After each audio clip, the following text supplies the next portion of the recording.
adalah gue percaya sama jodoh-jodohan ya. Jadi pas gue lagi nyari spiritual tuh gue punya pertanyaan-pertanyaan labil banget umur 17 tahun. Nanyanya tuh yang enggak aja tuh gak sih. Kayak apa? Kayak misalnya kalau universe itu gede banget. Terus kita cuma segelintir debu. Ya ngapain perlu ada sih gitu, ribet amat gitu loh. Ngapain pakai diadain ya, bener juga dong. Kalau nanti mau kiamat juga repot amat pakai ada gitu loh. Gue dengan drama hidup gue. Gila, itu pesimis banget sih. Gak usah ada aja sekalian gitu. Saya boleh gak saya nanya sama Tuhan gitu. Kayak gitu, pertanyaan filosofis banget. Dan itu gue tanyain ke pendeta, ke pastor, ke biksu, ke pemuka agama Hindu. Oh wow. Dan jawaban mereka? Kayak ada ini Taoisme, Buddha, apa macam-macam deh. Dan jawaban mereka macam-macam. Tapi gak tahu kenapa waktu itu gue gak pernah sampai bener-bener merasa terjawab. Dengan cara jawab mereka yang berbeda-beda. Karena pastinya juga gak pernah dijawab bener-bener, pasti kiasan dan indesfrau gitu-gitu kan.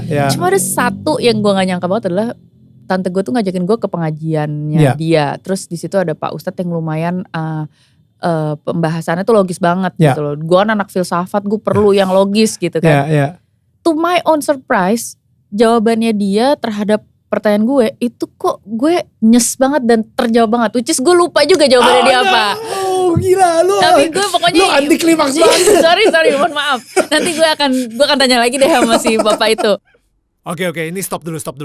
Ini anti klimaks banget. Sampai hari ini dia masih belum kasih tahu gue jawabannya dan dia lupa juga gitu. Tapi ini pertanyaannya. Kalau alam semesta itu gede banget dan manusia itu hanya segelintir debu, kenapa kita itu harus ada? Kalau pada akhirnya toh akan kiamat juga. Nah, gue pengen tahu kalau misalnya menurut kalian yang lagi nonton, jawabannya apa? Tolong dong tulis di kolom komentar. Oke, yuk kita lanjutin lagi interview kita sama Dian Sastrawardana. Ada sebuah hadis Nabi SAW yang luar biasa. Hadis ini diangkat dalam buku-buku akidah dengan sanad yang sahih.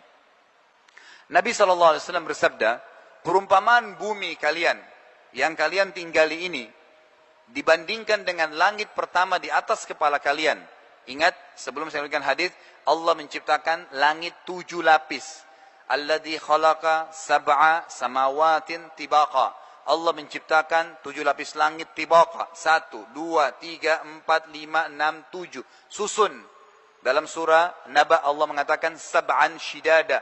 7 bangunan lapis yang kokoh. Gitu kan. Nabi SAW jelaskan tuh. Perumpamaan bumi kalian dibandingkan langit pertama di atas kepala kalian seperti cincin dibuang di padang pasir. Jadi kalau kita cabut cincin kita, lempar di padang pasir, masih kelihatan kah? Jawabannya tidak, karena kecil, padang pasirnya luas. Makanya kita berdiri dimanapun di muka bumi ini nggak pernah lihat ujungnya langit. Karena memang dia sangat luas gitu kan. Kita berada di Amerika, di Saudi, di Indonesia sama aja langitnya. Nggak bisa ada ujungnya. Dan fakta-fakta ilmiah sekarang membuktikan itu.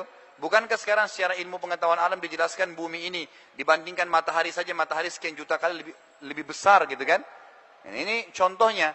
Saya punya teman dekat dulu, ada dosen di UI, yang pada saat saya jelaskan tentang kebesaran ayat Allah ini, lalu dia bilang, Ustaz, dalam Al-Quran ada ini? Saya bilang, ya ada.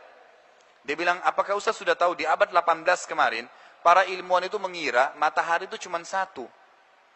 Dan matahari dianggap planet terbesar di muka bumi, di abad 18. Tapi sekarang teknologi membuktikan ternyata di alam semesta ini ada miliaran matahari dengan planet-planetnya. Jaraknya sekian juta kali dari matahari yang satunya gitu. Dan di sana ada apa? Allahu alam. Ada juga planet-planet, ada bumi, ada segala, mungkin ada seperti, tapi kita tidak tahu. Manusia nggak tahu. Cuma dibilang sekian juta tahun jaraknya dari bumi. Dari bumi kita ke Pluto, satu planet, satu matahari ini, jaraknya 274 tahun. Makanya tidak pernah ada astronot dikirim ke Pluto, mati di jalan. 274 tahun. Begitu. Dan semua ini, semua miliaran bintang-bintang ini dengan kecepatan cahaya berada di bawah langit pertama. Makanya para ilmuwan mengatakan mustahil, ini ilmuwan barat pun ya mengatakan mustahil manusia bisa pegang langit dengan tangannya, nggak mungkin. Tapi Allah jelaskan apa? 7 lapis langit. Lalu kata Nabi SAW, di atas langit pertama dan langit kedua, besarnya langit kedua itu digabung antara langit pertama dengan bumi dua-duanya hanya seperti cincin dibuang di padang pasir. Di atas kepala Anda nih. Di atasnya lagi langit ketiga, langit kedua satu dan bumi tiga-tiganya digabung. Dibanding langit ketiga hanya seperti cincin dibuang di padang pasir. Langit keempat, 3, 2, 1 dan bumi digabung empat-empatnya seperti cincin dibuang di padang pasir. Sampai langit ketujuh, langit keenam, 5, 4, 3, 2, 1 dan bumi. 6 lapis langit, 1 sampai 6 dengan bumi 7, dibanding langit ke-7 hanya seperti cincin dibuang di padang pasir. Dan langit itu jemaah sekalian penuh dengan makhluknya Allah yang dikenal dengan malaikat.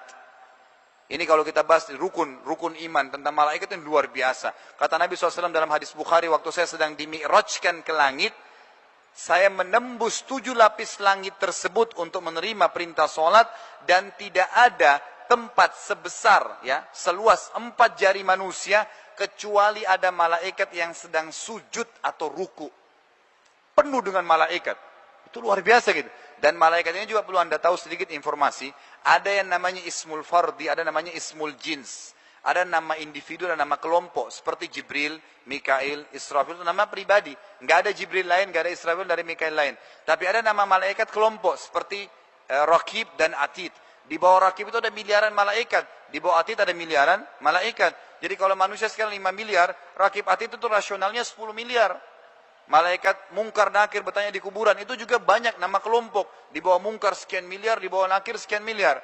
Malaikat maut, kalau sekalian 1 juta orang mati, bukan satu malaikat yang cabut ruh, tapi sekian banyak gitu. Nama kelompok, itu jumlahnya banyak sekali gitu kan. Kata Nabi SAW, di langit ke-7 ada sebuah rumah namanya Baitil Ma'mur. Allah mengatakan dalam Quran, wal Baitil Ma'mur, yang setiap hari tawaf di situ 70.000 malaikat pergi, tidak akan pernah kembali lagi. Mati. Malaikat kan juga mati, gitu kan? Besok datang 70.000 baru tawaf, pergi, tidak pernah kembali lagi. Dari pertama diciptakan sampai nanti Allahu alam kapan, sampai hari kiamat. Berapa jumlah malaikat gitu? Baik, di atas langit ke-7 kata Nabi SAW ada Sidratil Muntaha, pembatas antara hamba dengan langit-langit dan bumi ini. Kata Nabi SAW, besarnya digabung antara 7 lapis langit dan bumi, 8-8-nya hanya seperti cincin dibuang di padang pasir. Anda boleh tanya, siapa kita ini dan ada di mana gitu kalau dibandingkan semua ini. Bumi ini seperti pasir, apalagi kita gitu. Makanya aneh kalau ada orang kufur kepada Allah Azza wa Jalla. Di atasnya lagi, Sidratul Muntaha ada sebuah lautan Allah ciptakan. Lautan jemaah sekalian.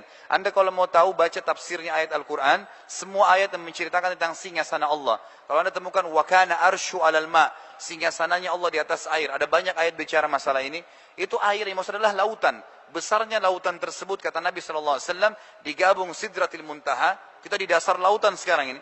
7 lapis langit dan bumi hanya seperti cincin dibuang di padang pasir.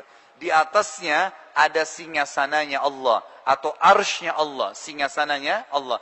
Bagaimana besarnya? Kata Nabi SAW, arsy-nya Allah besarnya digabung antara lautan tadi, Sidratil Muntaha, 7 lapis langit dan bumi, 10-10-nya hanya seperti cincin dibuang di padang pasir.